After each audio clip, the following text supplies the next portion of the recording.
എല്ലാവർക്കും നമസ്കാരം. ഞാനിന്ന് ചെറിയൊരു ടിപ്പുമായിട്ട് വന്നേക്കുന്നത്. വലിയ പ്രോ ആയിട്ടുള്ള കുക്കായിട്ടുള്ളവർക്കൊന്നും അല്ല കേട്ടോ, എന്നെ പോലുള്ള സ്റ്റാർട്ടേഴ്സിനുള്ള ചെറിയൊരു ടിപ്പാണ്.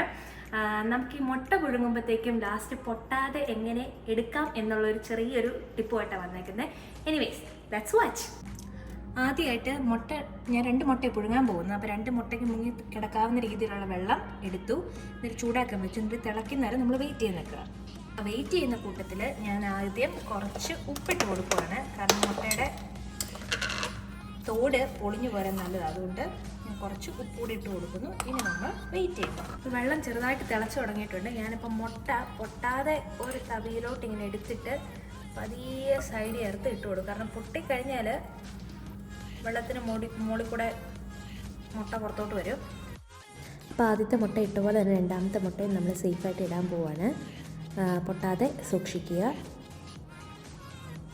അങ്ങനെ 2 മുട്ടയും സേഫായിട്ട് ലാൻഡ് ചെയ്തിട്ടുണ്ട്. ഇനി ഞാൻ ഇവിടെ ഇപ്പോൾ സമയം 7:40, അപ്പോൾ 15 മിനിറ്റ് വെച്ച് ഞാൻ അലാം വെക്കാൻ പോവാണ്.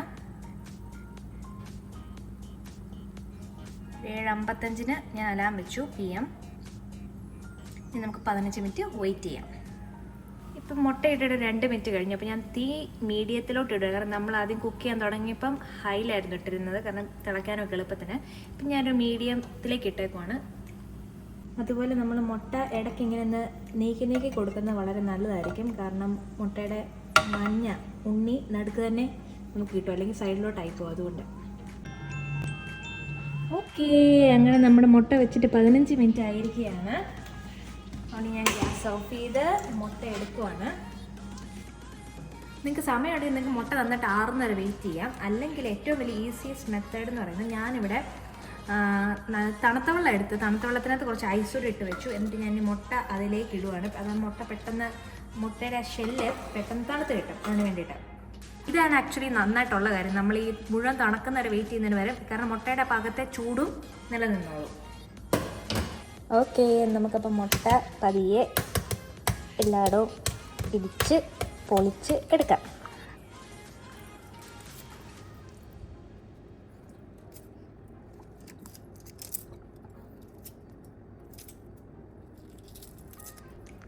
കാണാവുന്ന പോലെ തന്നെ നല്ല ഈസി ആയിട്ട് മുട്ട പൊളിഞ്ഞു വരുന്നുണ്ട്. പൊട്ടാതെ മുട്ട കിട്ടുന്നുണ്ട്.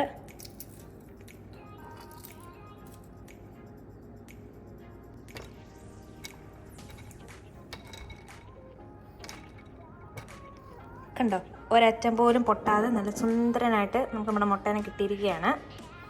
ഇതാണ് എൻ്റെ ചെറിയ ടിപ്പ്. നിങ്ങൾക്ക് എല്ലാവർക്കും ഇഷ്ടപ്പെട്ടെന്ന് ഞാൻ പ്രതീക്ഷിക്കുന്നു. Thank you.